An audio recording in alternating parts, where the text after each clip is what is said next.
Alexis, I see pineapples anywhere in any show or any movie. Like, they can't escape me anymore. I have been noticing that myself. Specifically, oddly enough, it's the television show Ghosts, which is also the name of this episode. Have you seen it? I have not seen any shows named Ghosts, and it doesn't sound like a show that you would watch. Oh, they're different ghosts from different centuries all living in the same house? That's it. I remember the trailers. I've never seen an episode. So there is like this couple who I guess you might call like the running antagonist in the show. And the very first time we see their house, the first thing you see is a pineapple poster hanging in the background. And the pineapple is upside down. Oh, so they're swingers. Yes, which we finally found out about in one of the more recent episodes where they were selling these upside down pineapple lamps. Again, odd coincidence here in my brain. And I was like, are you seeing those pineapples, Drew? And he's like, what are you talking about, Alexis? I love that. And I do like the caveat that it has to be upside down to mean that, because I was so mad that they had co-opted them, and I don't think everybody knows the distinction.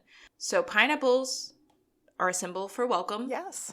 And if you turn them upside down, it means you get crazy. I was like, they're a symbol for sexy time. But that was like one recent one that I remember. So I recently binge watched Pitch Perfect Bumper in Berlin because it's on Peacock. I really want to watch that. And I saw at least one pineapple in the course of the series, and I watched them all at once, so I don't know which episode it was in. But then I rewatched Pitch Perfect 1 and 2, and there's a pineapple in each of those movies. Really? Yes. One is just a cup that some guy's drinking out of at a party or something. It's a pineapple cup.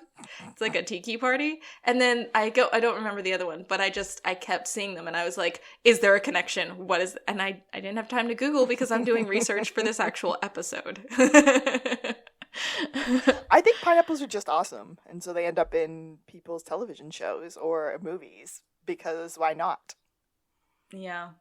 But if you have enough stuff with pineapples on it, the right person is going to take notice and ask you if it's for the show Psych, because like finds like eventually. Yes. I may or may not have 2 pineapples on my desk at this moment, neither of which are actual like eatable pineapples, but I definitely have 2 chilling on my desk. I love that. One of which, in fact, is a squishy pineapple that says Psych. I can't remember if I sent that to you or not. You did. It was a really long time ago. I was like, it feels like something I did. I will save kind of my comments about this episode for the end, but Kaylee and I did a little pre-chat, and full disclosure, Kaylee broke down crying. So if Kaylee breaks down crying in the episode, everyone just be okay with it. It hopefully doesn't happen till the end, but we'll see. I have so many feelings. Yeah, I have feelings too, but mine are a little bit different, I think. So, shall we start the show? Showtime.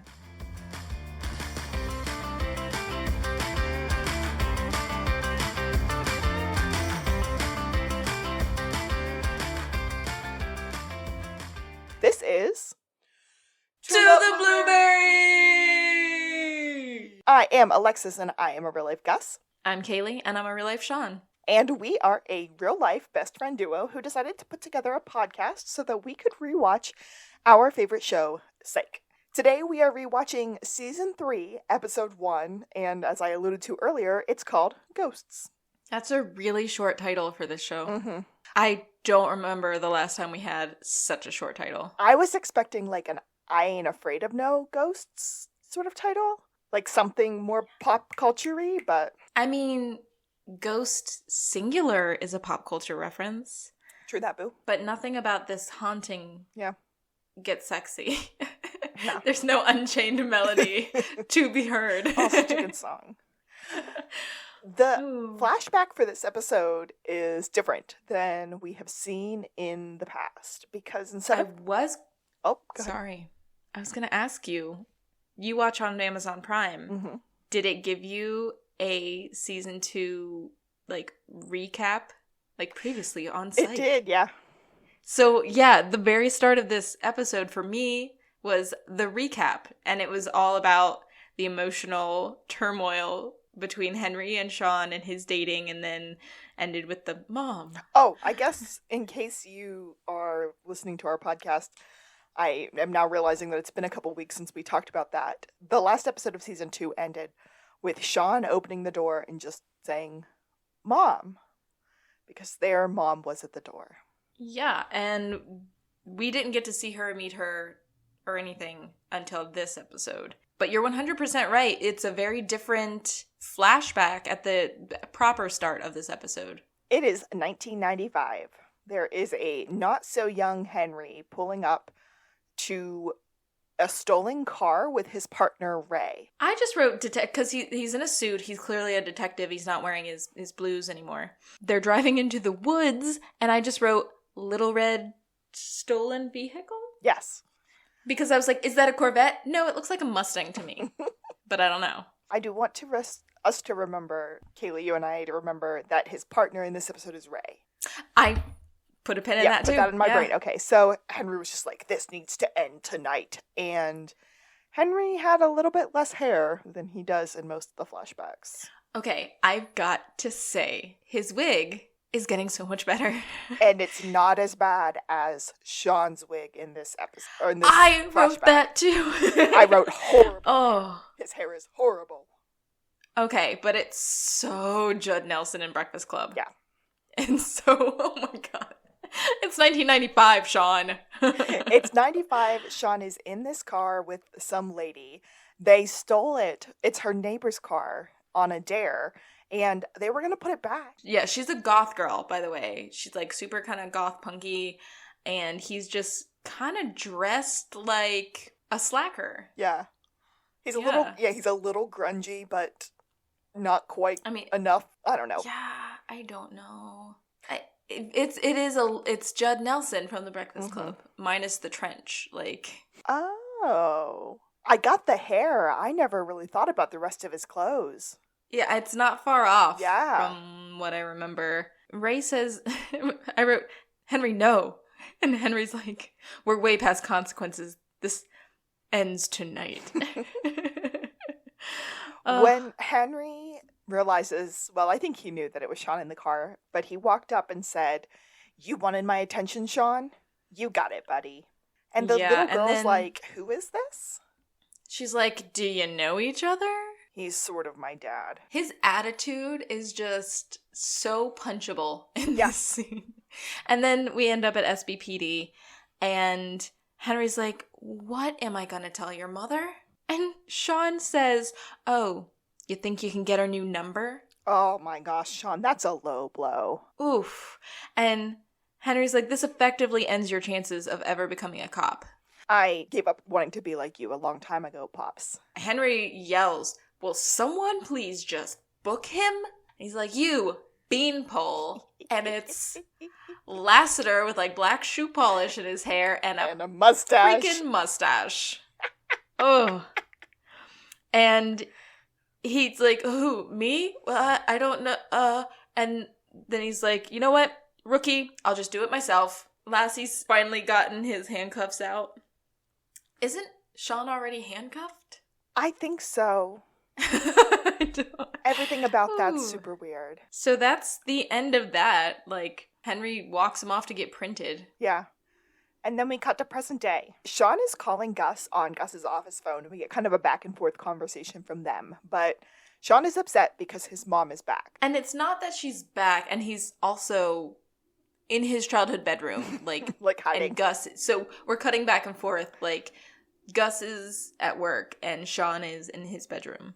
He starts to find, Gus is like, oh, she's back in the country? And Sean said, back in the country? Try back in the city. Try downstairs in my dad's living room. All throughout this conversation, they are finding a weird collection of nostalgic toys. So, as we're going to go on with this conversation, but I want to address the toys. Sean finds a fresh box of Shrinky Dinks. Completely unopened. A Furby. Dude, did you know I had a Furby? And a pristine issue of Dynamite magazine. With the square pegs on the cover. Let me redo the bummers. So apparently to Sean, it's 1988 in his house and nobody tells him anything because he was blindsided. But Gus is like, you should be happy. You haven't seen your mom in 3 years and you've missed her. He's mostly just upset because Mom and Henry seem to be having kind of a good time together. He said, I know my dad is behind all of this. And he's angry. This is the beginning of this frustration that he has at Henry about this situation. Well, also paranoia. He's not the only paranoid person. Some of his anger at Henry, I'm going to say, is warranted, but most of it is not. But we'll get there. Yeah, we'll totally get there. The names in this episode. Oh my God. Yeah, because Gus says, I have to go. I've got work problems. I have to go see Frank Jim Ogletree. That's not Franklin. That's Frank Jim Ogletree. What kind of name is that? Well, Sean says, what is that? Is that a person or a hippopotamus? Which I don't understand the hippopotamus thing, but I mean...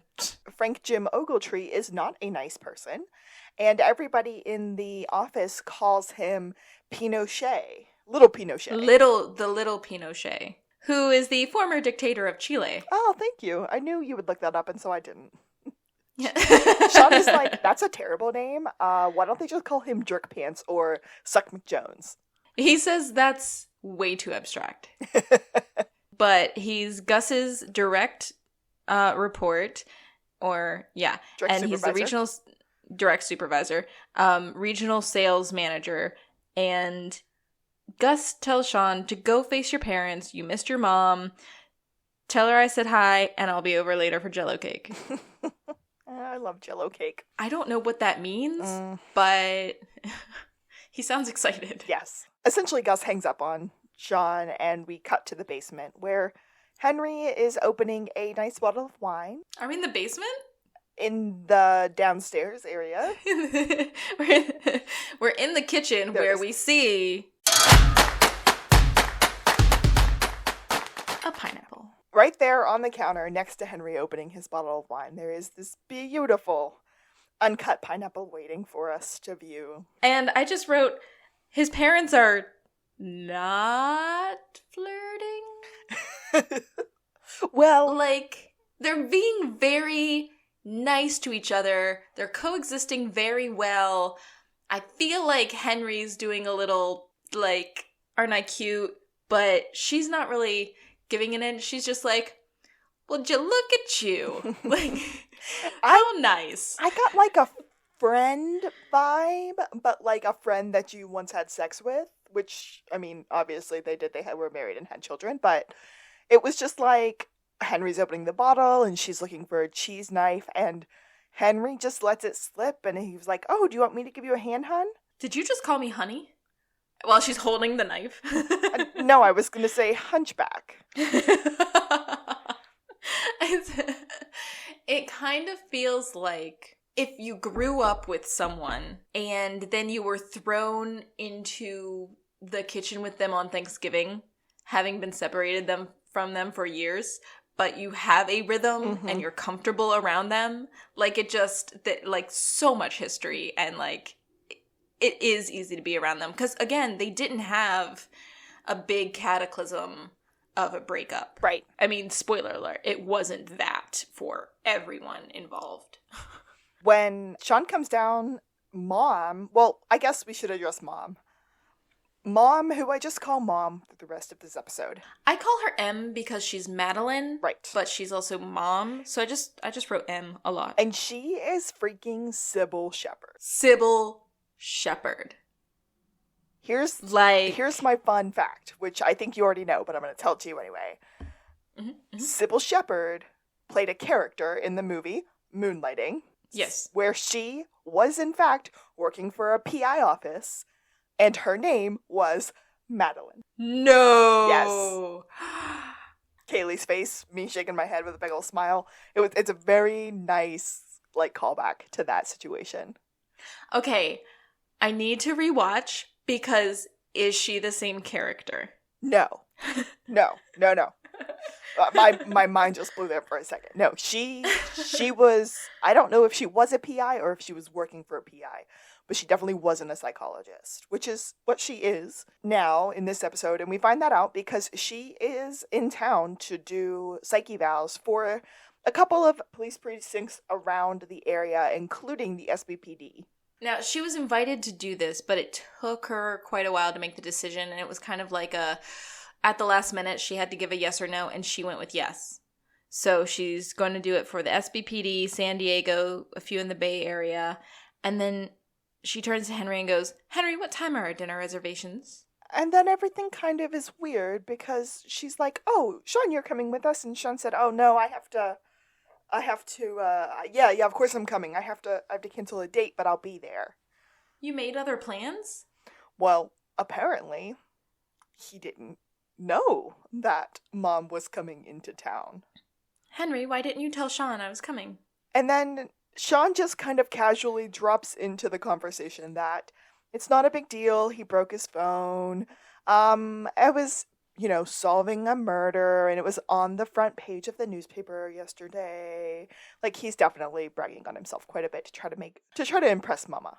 And I kind of went, everybody's staying really calm.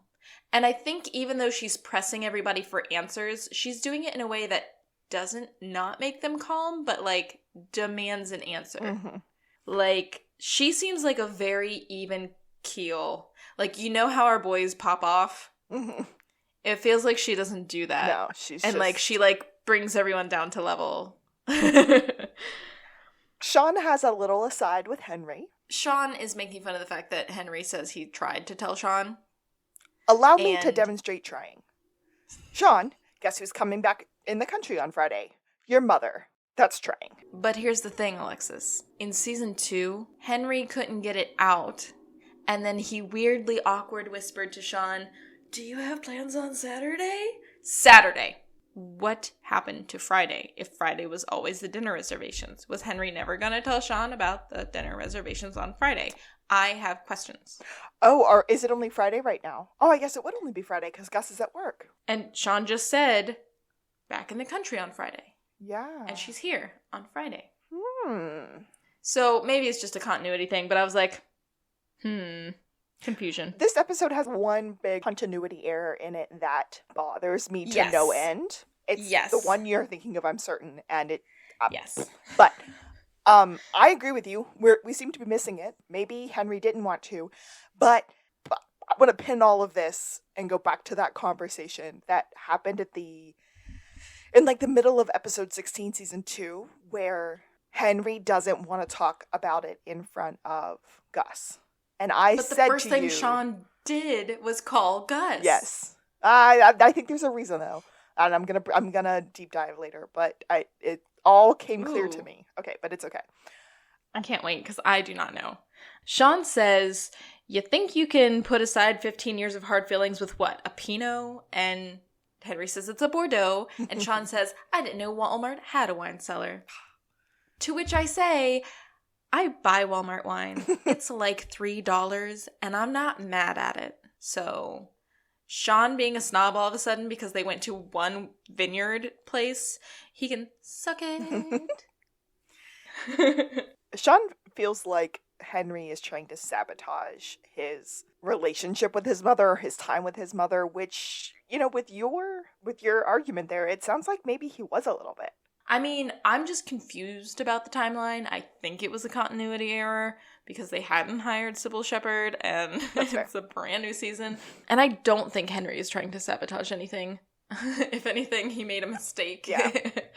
We're in Gus's office now, and Mr. Ogletree, Mr. Frank Jim Ogletree, terrible, terrible name, he throws down the newspaper where we see that, Girl, you better not skip this because I'm calling it a reference. Please. When Gus enters the office, he's playing golf in his office.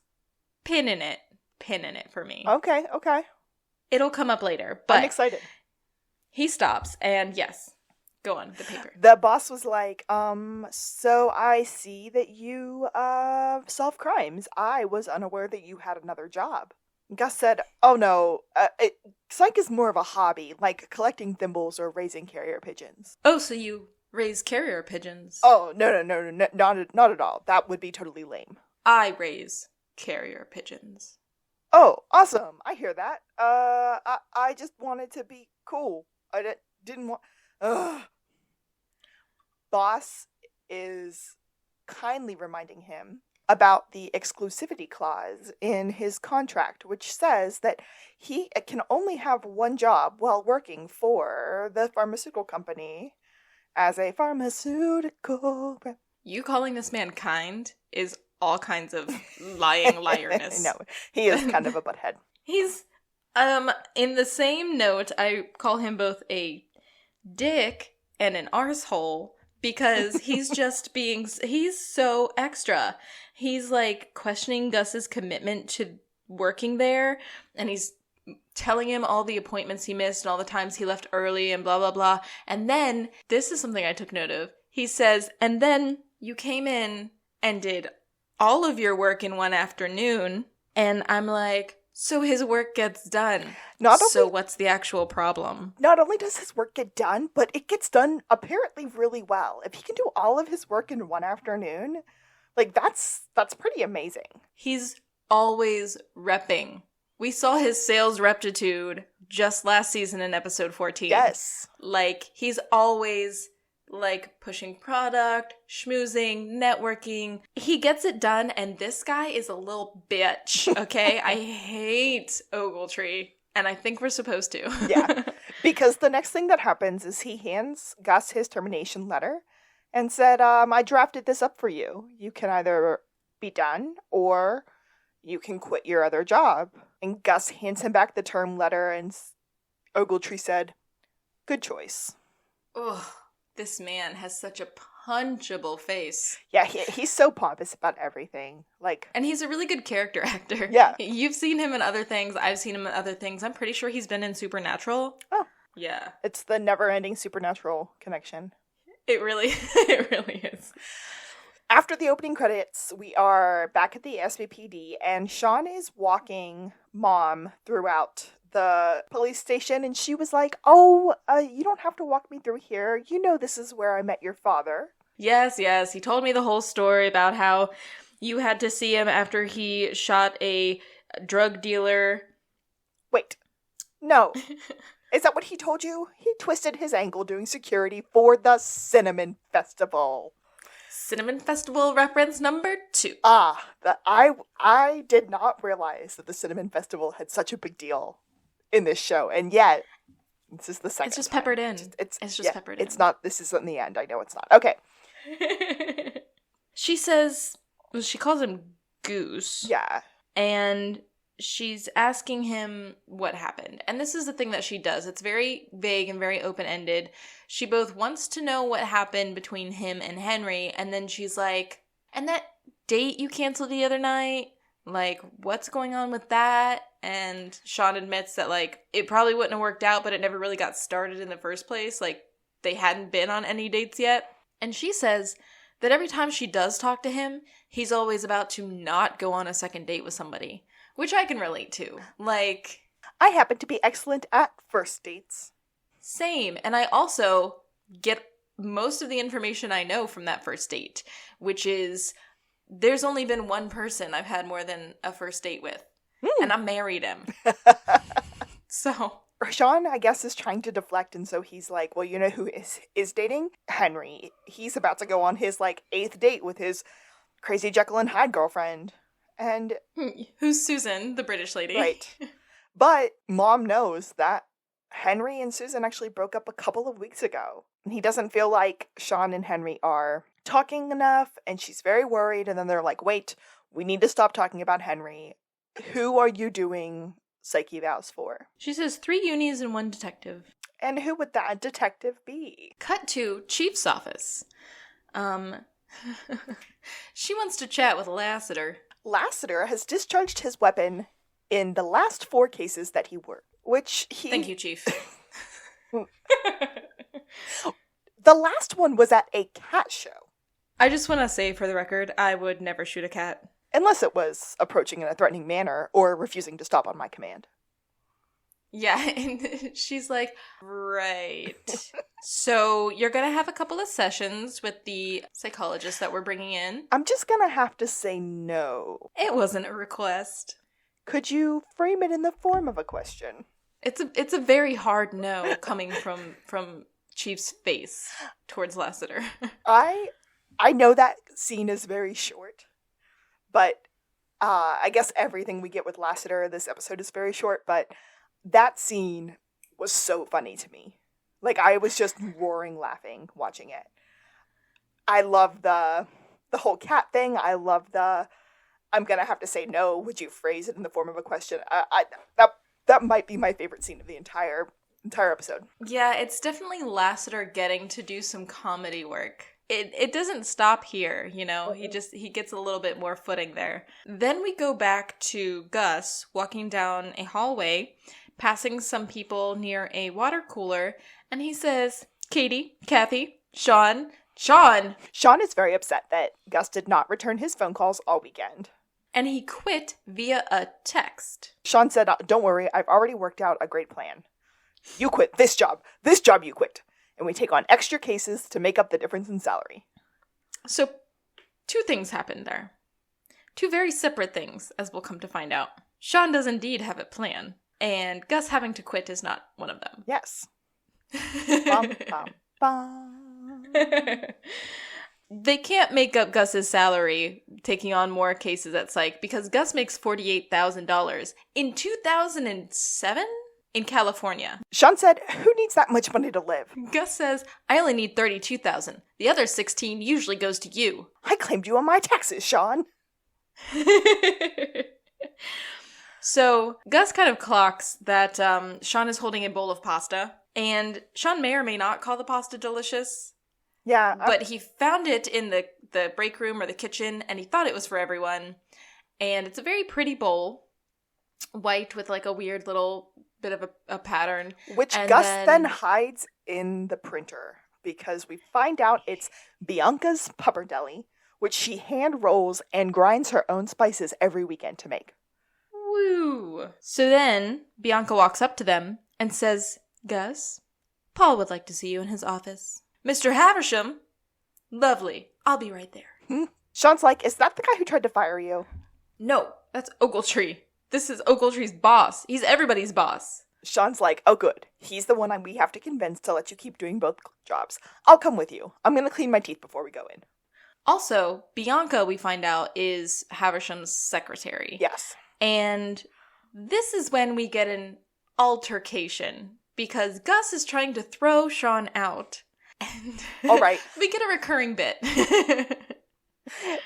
At first, he kind of starts to tackle him to, like, drag him out, and then Sean goes boneless. Which is, like, limp, dead body, dead weight. Very hard to deal with. Hated it when people did that when I was fighting them as a child. Well, Sean is kind of a child, so. And then Gus fakes an injury, and Sean's like, "See, dude, this is why you shouldn't." And then Gus starts fighting him again, and he goes, "Oh, you son of a bitch." So then Gus just drags him out. He's on the floor, face down, and Gus is dragging Sean out. This is such a famous credit scene in later seasons. Like, I'm pretty sure they keep it in the credits for multiple seasons because it's so funny and so just, like, on point for the zaniness of the show. When Gus ends up in the VP's office, he looks like he's been through a tussle. I said disheveled Gus, and the first thing out of his mouth is he notices a photo on Haversham's desk, and he goes, Is that your wife?" "It's my grandmother." Dude has a picture of his grandmother on his desk, not his wife. It's worth noting that. I totally noted that. Good. Just to talk about Haversham really quick, first of all, I spelled his name at least 17 different times in my notes, and so I ended up just calling him Hav. So I may refer to him as Havy for the rest of the episode. We'll find out. But he is actually Christopher McDonald, who has so many credits. One of which famously being the golf comedy Happy Gilmore. He was also the bad guy in Flubber. Oh. He is like always an a-hole in movies, and by all accounts, the sweetest human who ever did live. Aww. And he has so much fun just being an actor and doing these things. That's and wonderful. like being on set with people. I just like, he just turns it off and on. And every time I hear about someone who's a method actor who can't just turn it off and on and like has to be an a-hole in real life to be an a-hole in a movie, I'm like, well, then they're a bad actor. That's not how acting's supposed to work. There is a movie, which I don't know what the movie is, but there is a movie where Christopher McDonald and Sybil Shepherd play husband and wife. No. Yes, Amazon told me that. Okay. Javi and his wife moved into a new house a little while ago, and there have been some weird disturbances. The wife finally kind of gave up with the disturbances and decided that she was going to stay with her mother because she truly believes that this house is haunted. And Javi ends the conversation with, "And I would like to hire you," because he knows about the psychic detective agency. Immediately enters Sean, and he goes, "I had a strange feeling I was needed." He's holding a glass because he was just holding that glass to the door to listen. And he turns away to pretend to drink out of the empty glass. There's a beautiful walk and talk where Sean is straight up gloating. He's like, this is perfect. We will solve the case. Everyone will love you again. This is great. And Gus points out that Javi is a very powerful man in the company. Although he's just a VP, he's likely going to be running the company in the next couple of years. And he just gives Sean, like, his full bio. Apparently... Chances Are. Is that what the movie was? Yes, and it's a very old movie, and it's called Chances Are, and they're so young and pretty. Aww. And Robert Downey Jr.'s in it. Heyo. Heyo. Right, sorry. Javi's dad was a master businessman who passed down his business legacy. Sean goes, "Oh, I know him. He's the one who built the Polio Dome." That's the Polo Dome, Sean. That is a much less depressing name. Sean and Guster said that they are going to meet at Javi's house at 7 p.m. tonight, and they will not be scared by this situation. Gus lays down the law. He says there will be no whimpering, no screaming, no running from anything. Havisham thinks my name is Fearless Guster. And the whole time they're having this conversation, the blueberry's just in the background, like making its little appearance. I love it. Although we don't see Chief Vic again, we are in Chief Vic's office, where Lassiter is hanging out with Mom. I wrote Madeline, but yeah. Okay. Lassiter is going full paranoia mode, and he's like, "Aren't you about to start some kind of recording device?" And she's like, "Oh no, I don't record my sessions." Well, she was like, "Do you know what a photographic memory is?" "Well, I have an eidetic tonal memory. Or a bit of one. Yeah. I just, kept thinking about that. And I was like, is that why she and Henry ended up together? Because they were the same person on different ends of the spectrum. He essentially has a photographic memory, and she has a eidetic tonal memory. Like, she's definitely gonna catch someone in a lie if they're speaking that lie and then they trip themselves up later, type of thing. But Sean does that too. Like, he'll flash back to conversations. We've seen it already. Yeah, he gets the best of both worlds. I said that, and I was like, I might have a bit of that because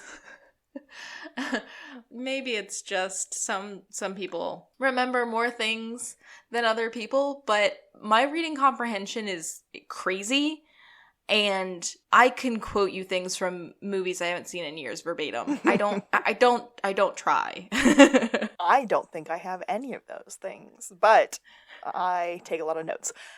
Lassiter's like, "Okay, yes, I have a question for you. First question, where's the bug? There's nothing new here. There's nothing.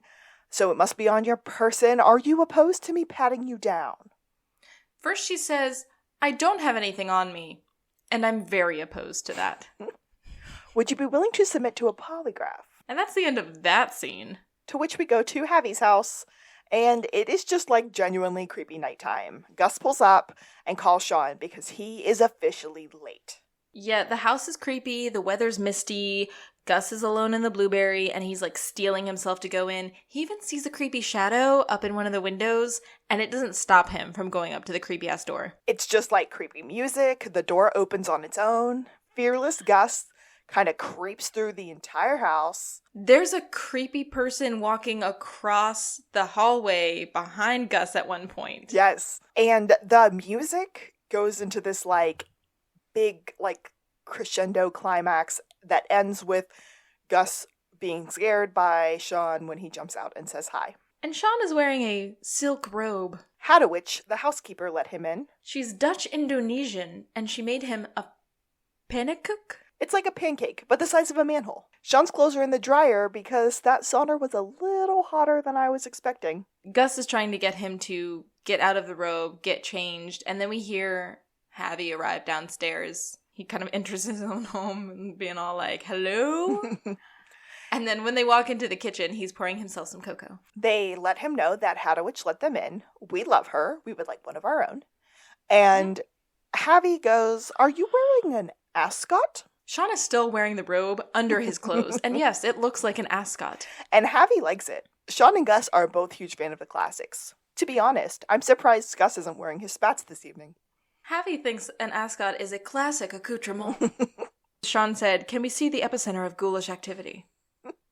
So I wrote down that it's Javi's office. Is that where we end up? Is it? I think so. It's like some kind of a sitting room. Yeah, or there's like no a TV, a library, there's maybe? Desk, because there's photo something. albums there. Yeah. Yeah. Javi says, please don't touch anything. I'm afraid I'm going to have to touch everything, absolutely everything. I also might have to sniff some stuff, possibly lick some things. These Tootsie Roll Pops come to mind. And then he, quote-unquote, senses that Havoc is a bit of a skeptic and asks him to wait in the hall because you're killing my jujubes. Jujubes are a candy. Exactly. Javi also mentioned his wife Elaine is the true believer, so we know her name, we never meet her, spoiler alert.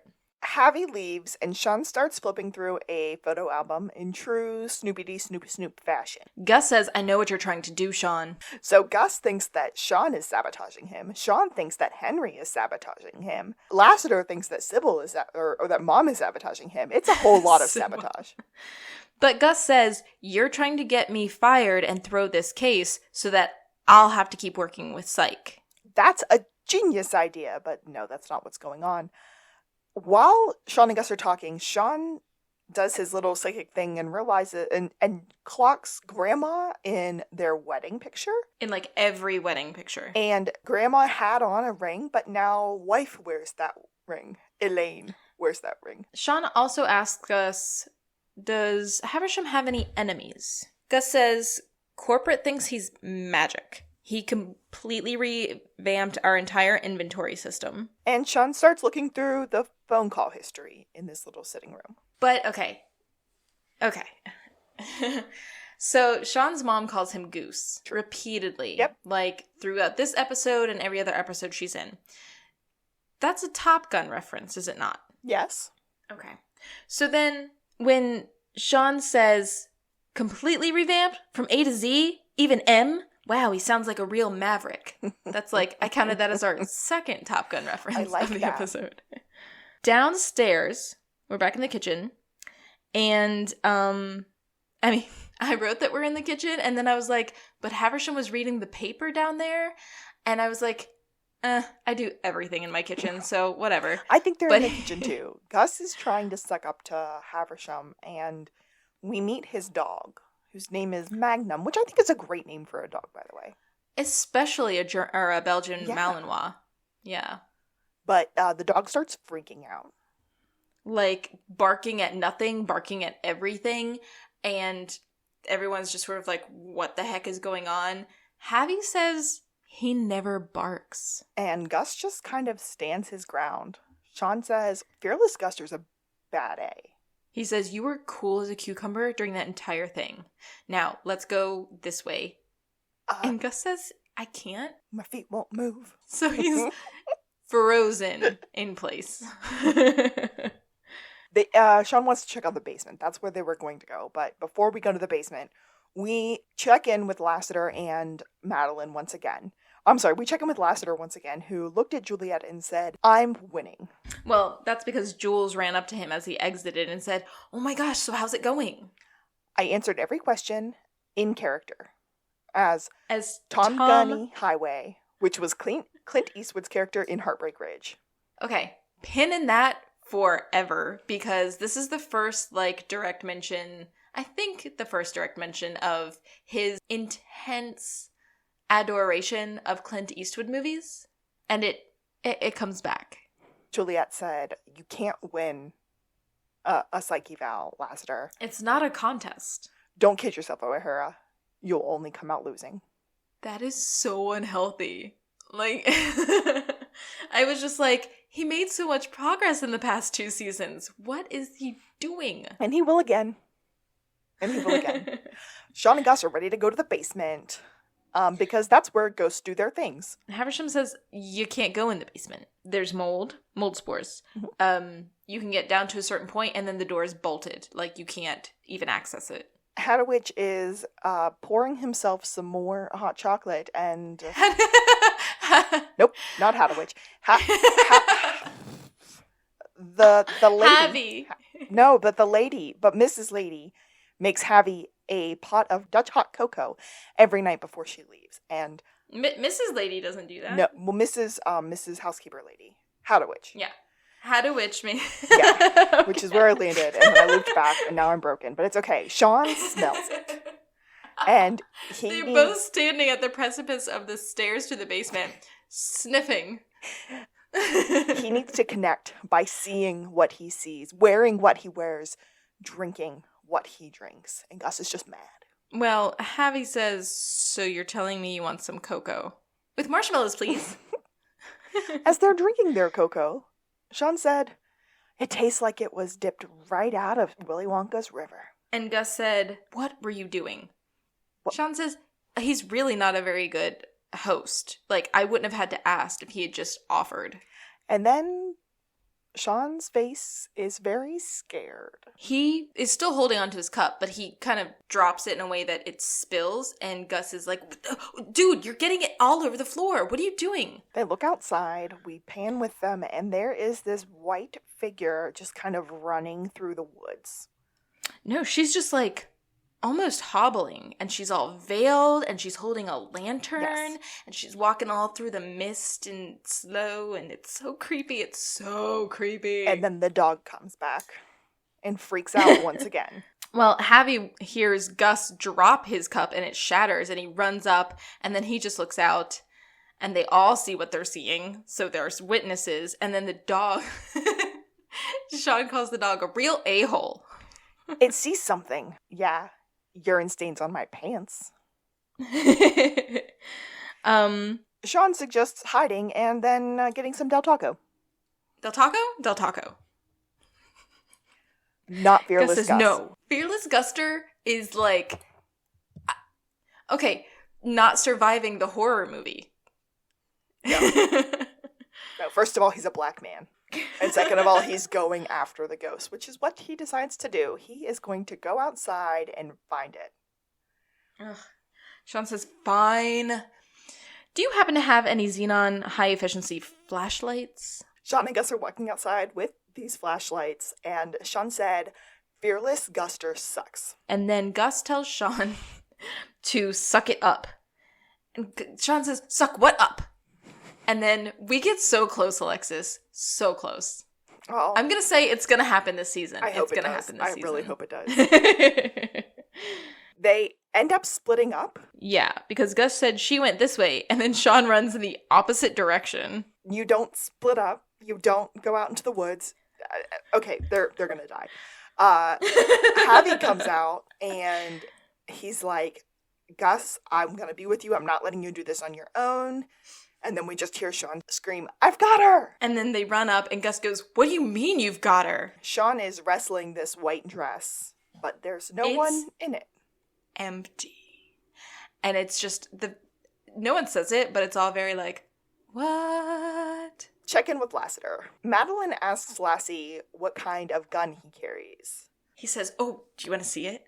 He's so excited. He bought it with the cash that he saved from deciding not to hire a divorce attorney. Oh, you're going through a separation. Yeah, like super not like calling it out, but just like, oh, that's a piece of information that I didn't have before. And and he goes, "Yeah, I mean, she hired someone, a total ambulance chaser, but that's just her own insecurity or something. That scene ends with Madeline saying, "You know who you remind me of.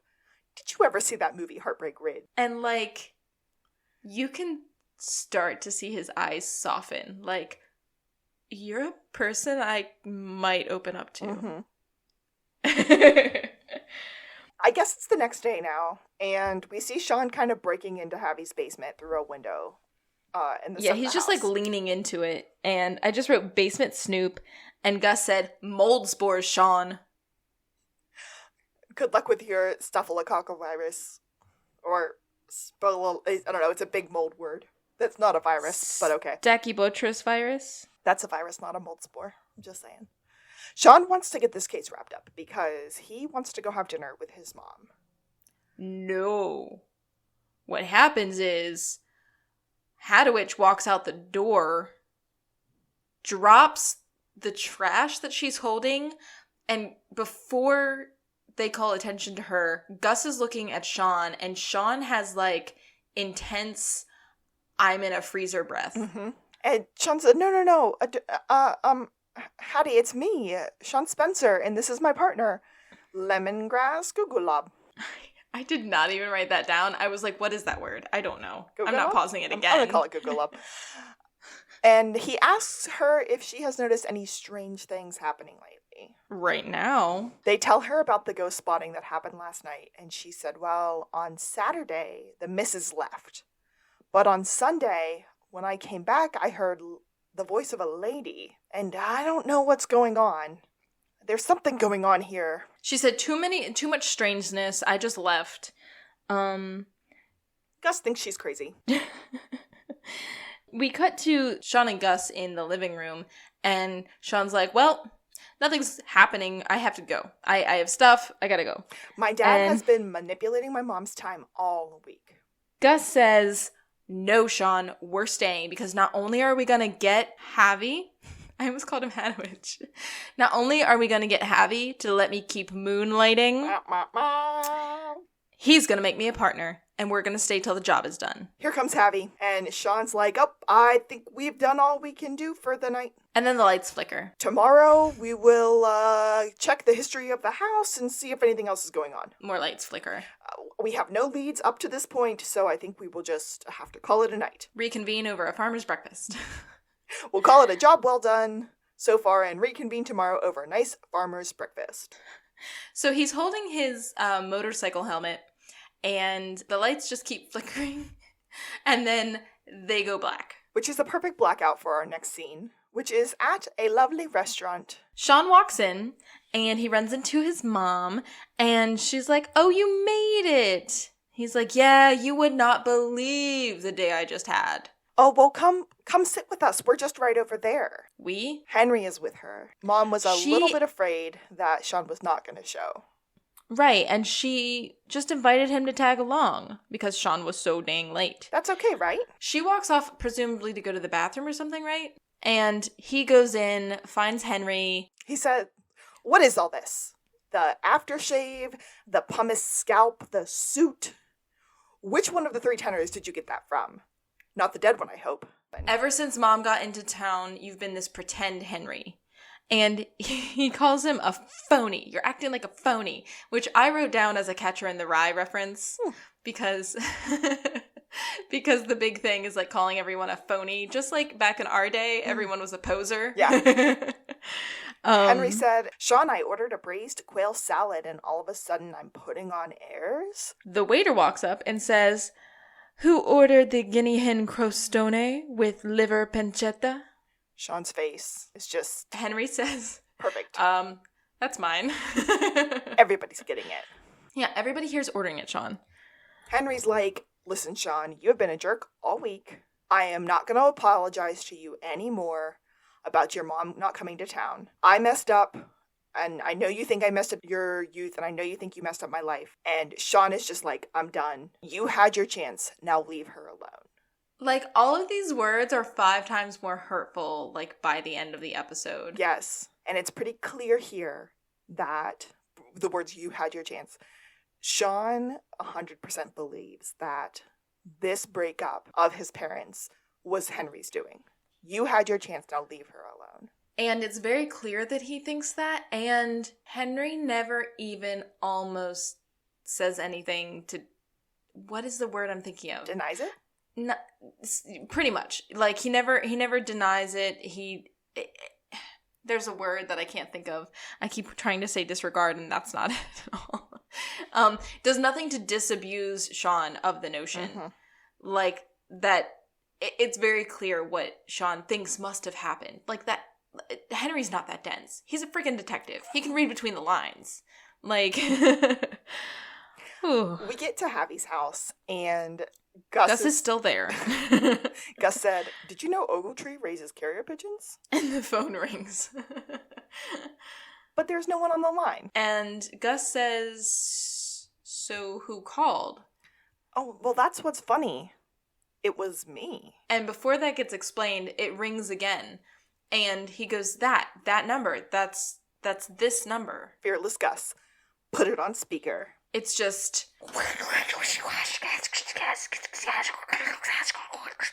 Gus said, "Are there any other extensions in this house?" No, well, yeah, but it's not plugged in. Fearless Gus is like, "I'm gonna go check it out. You stay on the line, and we'll figure out what's going on." There's a very long scene of Gus creeping up the steps and creeping through the house. But Haversham, like, pats him on the back like he's not coming back. He's like, "So brave of you, Guster." There is this... Oh, also he's going up to the attic. Yes. Because that's where it is. Gus gets to the attic room, and he starts hearing something going on inside the room, and there's this very creepy organ crescendo that happens. Gus opens up the door, and it's Sean on the line. And Sean hangs up the phone. Yeah, he doesn't say anything. He looks at Gus, hits the disconnect button on the phone, and we cut to commercial. That is important. That is important. Okay. That's infuriating. Sean is divulging his plan to make Gus the hero. Oh, yes. And we get the full recap. So it started last Friday. Apparently, after the meeting with Ogletree on Friday, Gus quit via text.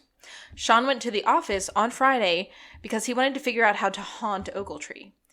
But the guy doesn't believe in ghosts, so that wasn't going to work. So he had to go, like, one rung up.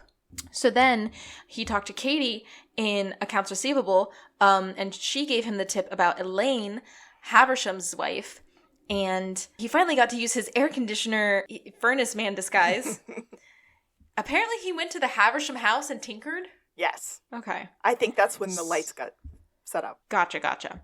And then when they were at Haversham's house together, he had an ultrasonic beeper for the dog in his pocket. He actually thought that Gus might have caught that one. And no matter what, never put dry ice in your mouth. No matter how many times you wrap it. Yeah, dude, that is so freaking dangerous. Yeah. Anything larger than a tiny pebble, if it gets lodged in your throat, you will literally suffocate. Mm-hmm. Like, ooh, no, don't mess with that. That is how he got his creepy voice, or his creepy smoke mouth for Hadowitch. And then he hired a woman who usually does Shakespeare in the parking lot to be the creepy lady in the woods. Yeah, Shakespeare in the parking lot at Albertsons. So, okay, here's my thing. I thought that the cold breath was for Gus. I thought it was to make Gus think that the basement was the haunted part, because they were, like, snooping the basement, and then they stood up and he had ghost breath. Oh. And then he flicked it out of his mouth when Hadowitch came out. Because, like, she wasn't supposed to see it, and she did a little bit, and it freaked her out. Oh, that makes sense. Yeah. So, like, I don't know. They didn't play it up in the scene enough that he had cold breath. Mm-hmm. So it was almost like, what? The last thing he said was, "I even visited Alice Bundy in prison and got a few pointers." About breaking and entering and doing things to people's houses and whatnot. Because, if y'all remember, Alice Bundy is our murdery bad guy from season 1 finale. Scary Sherry. Yes. But Gus said, is like, "This is all great, but how do we solve a crime when you're the ghost?" He doesn't really have an answer. Neither does Lassiter. Or maybe Lassiter has all the answers, as we cut back to end his psychiatry session, where he said, "The towel was my life. The pool was 3rd grade. The high dive is my father. He's having a full breakthrough. He's like convulsing. And then his watch goes off and he's like, this was amazing. I told He's you like, things why? even I didn't know about myself. And he's like, why haven't you been here before? Oh, but she used to be regularly, but just recently came back to town because she knows somebody who occasionally works for the department. Oh, well, I kind of know everyone who comes through here. Who is it? Sean What do they do? Spencer. His face. Oh, it's so beautiful. That's what my note says. It says his face. I was just like, pure fear and dread descends upon him at this moment. Like, He just told the mother of his mortal enemy his innermost secrets. they're not mortal enemies, though. Like, In not his at all. mind they are. I think Sean is like the goofy, slacker, annoying person, but like, he just like, is like, oh God, you're here again? Fine. What do you have? Like, In Happy's office, Sean said, I guarantee you there will be no more ghosts to haunt you and your wife. Now, about our fee. Oh, well, and Gus hits him. there will be no fee. Of course, we would never accept anything for you. But if you would like to do some sort of expense reimbursement, And Gus hits him again. oh, of course, we would never take that. We would never do that. We would never take any money from you. But Happy does not like this quote unquote guarantee. He's like, I've got this savvy sense about situations and business deals, and basically his spidey senses are tingling. He doesn't like it.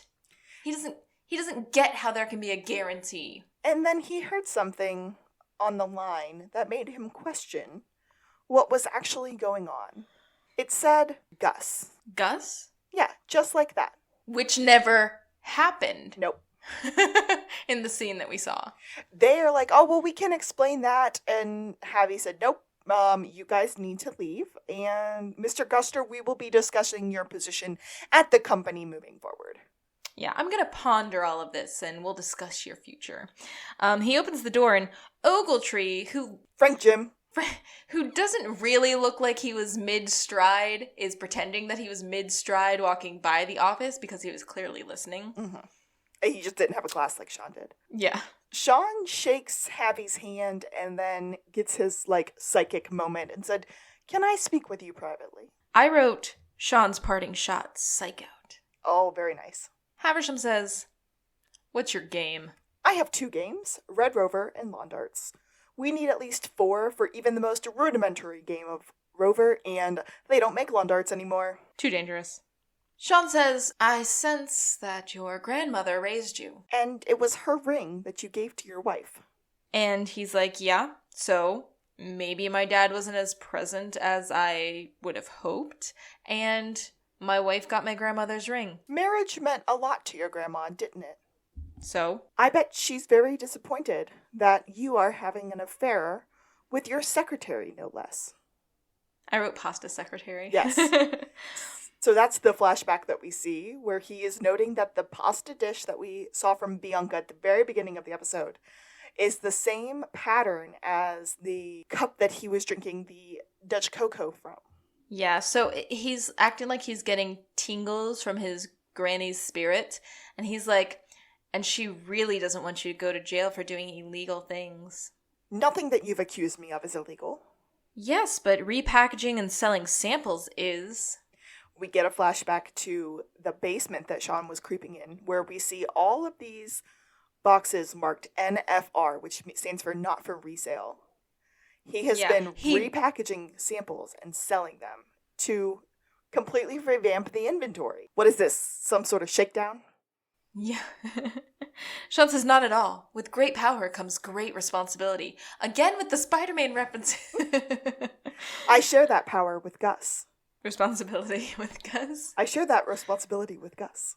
So what do you want? I don't even know what he says, but it ends with him asking Sean if Sean can just keep it between the two of them. And Sean said, I'm a psychic. I cannot lie.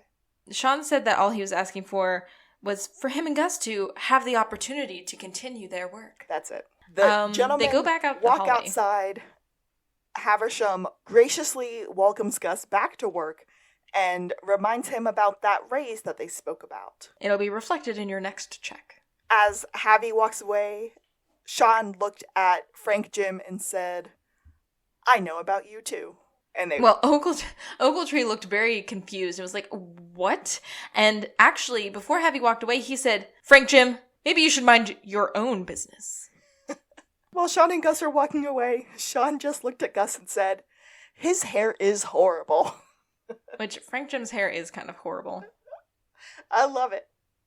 Back at the SBPD. We are with Sean and Mama. They came to meet so that Sean can whisk her away to see a movie, just the two of them. And she calls him Goose and gives him a big hug, but says, well, your dad was actually going to be stopping by. Sean just gets super frustrated and is like, you know what? Okay, fine, I'm done. And Mom said, no, I need to know what's going on between the two of you. Sean's like a whole lifetime of conversation. But she drags him off to Chief's office to chat. When she finally gets him to break, Sean said, we were both there. You know, we don't need to revisit the past. Mom said, maybe we do. She's like, okay, so she basically breaks down that, like, the root of this is the divorce. Like, you have all this baggage from the divorce. And he's like, it's not that it happened. It's how it happened. He left us. He left you. He ended up with the house and left you all by yourself to pick up the pieces. And she basically says, that's not at all what happened. Sean, I left him. You were a senior in high school. Your path was set. I thought if there was ever going to be a time, it was the best possible time. There was a job offer. Henry wanted to keep going to counseling, make it the marriage work, but she took the job. And she feels so badly for what she did to her son and to her husband, but she's also very grateful about the opportunity that she was able to take at this new job. Yeah, and she says that she's sorry and that she knows that she failed Sean, which I don't think she did, but she basically wanted to be able to live her life on her terms again. And the writing was on the wall for their relationship, and she didn't want to drag it out because they weren't in a place where they were at each other's throats, but it was like she was calling it, is the feeling that I got. Mm-hmm. She was like, before things are bad and I resent you because I've stayed, not for myself, I'm gonna go and we can stay friendly. And then Sean sees Henry walking down the hallway, and he is still all spruced up to see Madeline again. He's primping in a mirror, and he looks so damn hopeful. And then he just waves at Sean. And that's when I sob. Because the light that we have cast Henry in from Sean's eyes for 2 entire seasons has just crumbled. Oh, yes. Oh, yes. And he's this hopeless romantic who did nothing wrong. It is kind of beautiful. And I'm going to go back to what I was talking about earlier about, or Henry telling Sean, like, I can't talk to you about this in front of Gus. I think Alexis is assuming things about a television show, but I think Henry wanted to tell Sean, hey, listen, I still love your mother, and I broke up with Sue, and I'm very happy to see her. And although Henry had never let him see the fact that their breakup was not his fault, I think Henry wanted to kind of at one point he said, I want to clear the air about some things. Like, I think he wanted to tell Sean that, but he couldn't do it in front of Gus. Because Gus also has Madeline on this pedestal of being, like, the victim of this situation. I never got that feeling from Gus. Like, I feel like he never really saw Henry as a villain or someone to blame. Just that Sean had hard feelings, something to do with the divorce.